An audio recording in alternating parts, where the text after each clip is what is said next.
চাকুলিয়ায় বিজেপির নির্বাচনী জনসভা। রাজ্যে ক্ষমতায় এলে কর্মসংস্থানের আশ্বাস নীতিন নবীনের। রাজ্যের যুবকদের জন্য এই রাজ্যেই কর্মসংস্থানের সুযোগ তৈরি করা হবে, যাতে কাউকে আর ভিন রাজ্যে পরিযায়ী শ্রমিক হয়ে যেতে না হয়। বৃহস্পতিবার উত্তর দিনাজপুর জেলার চাকুলিয়ার অসুরাগড় ময়দানে আয়োজিত নির্বাচনী জনসভায় বক্তব্য রাখতে গিয়ে এমনই মন্তব্য করলেন বিজেপির সর্বভারতীয় সভাপতি নীতিন নবীন।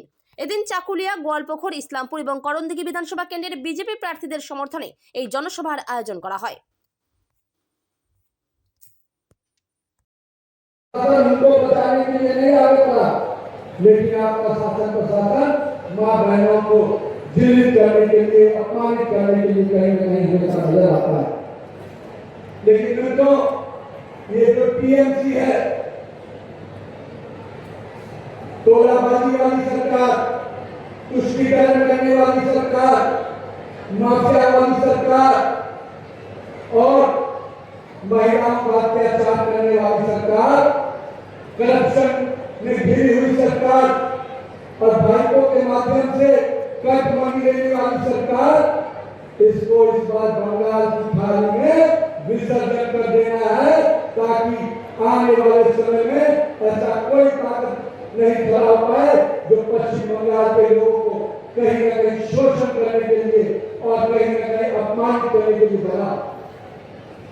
गंगा बह चुकी है मित्रों, हिमालय के पर्वत से निकलते हुई गंगा पूरी तरह से सब तरह की गंदगी जो थी उस सबको अपने अंदर ग्रहण करते हुए बिहार को भी साफ करते हुए और पश्चिम बंगाल से निकलकर बंगाल की खाड़ी में जाने वाली है और इस बार जाते जाते टीएमसी का भी विसर्जन हो जाएगा।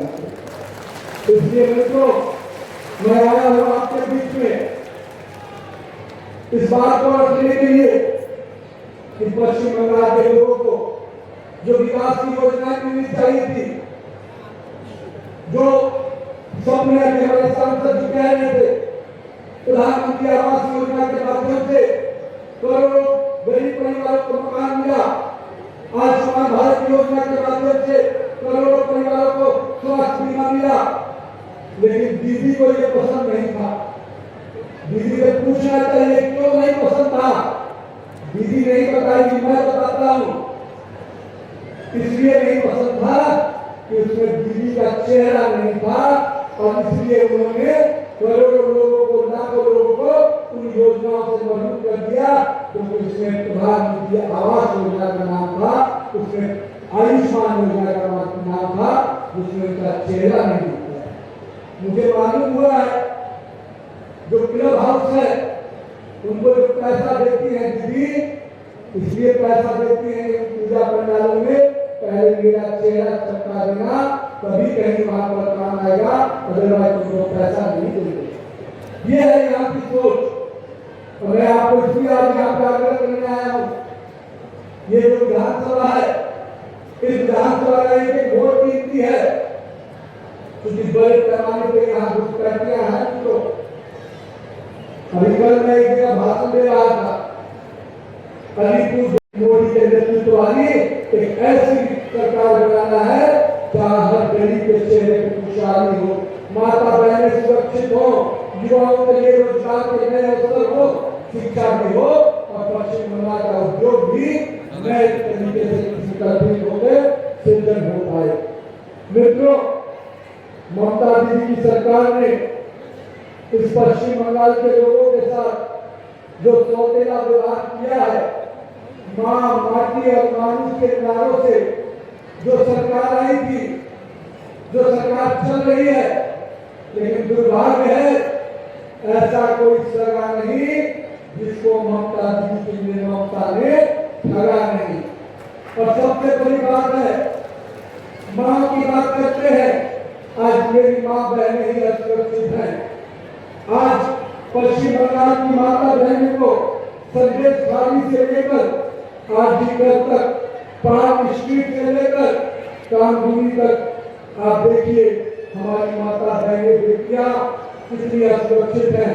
और इनको असुरक्षित किसने किया? मैं आज यहाँ पे आया हूँ चकुलिया में, मैं यहाँ के लोगों से पूछता हूँ कि आपके अगल बगल जो स्थितियां बदल रही है, जो डेमोग्राफी बदल रही है, क्या वो हमारी माँ बहनों को चुनौती नहीं दे रहा है? क्या मेरी माँ बहनों को अपमानित करने का काम नहीं कर रहा है? अगर वो डेमोग्राफी जो बांग्लादेशी घुसपैठ के माध्यम से इस राज्य के माँ बहनों को चुनौती देता हो, अपमानित करता हो, जलील करता हो, क्या उसको सजा नहीं देंगे लोग? मैं पश्चिम बंगाल के युवाओं से आग्रह करता हूँ, यहाँ पर बैठा हुआ एक शख्स से आग्रह करता हूँ, अपनी माँ बहनों से जो अपमान कर रहा है उसका बदला लेने का समय आ गया है। और इस बार माँ को भी सुरक्षित करना है, माटी को भी सुरक्षित करना है और मेरे यहाँ के मानुष को भी सुरक्षित करने का समय आ गया है।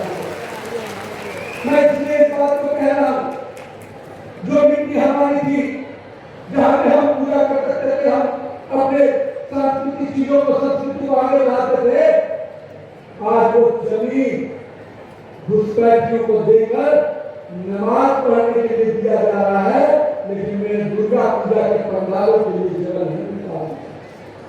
इसलिए मैं आज यहाँ पर कहने आया हूँ, मेरे युवा साथियों, मेरे पश्चिम बंगाल के नौजवानों, आपके लिए संकल्प का समय है। अभी हाल ही में आपने सुना होगा, कांग्रेस के राष्ट्रीय अध्यक्ष ने कहा, समाज विशेष से आग्रह किया, जब आप नमाज पढ़ते हैं तो नमाज छोड़कर भाजपा और अन्य संगठन जो हमारे आरएसएस परिवार है उनको पहले मानिए। क्या हो गया आपको?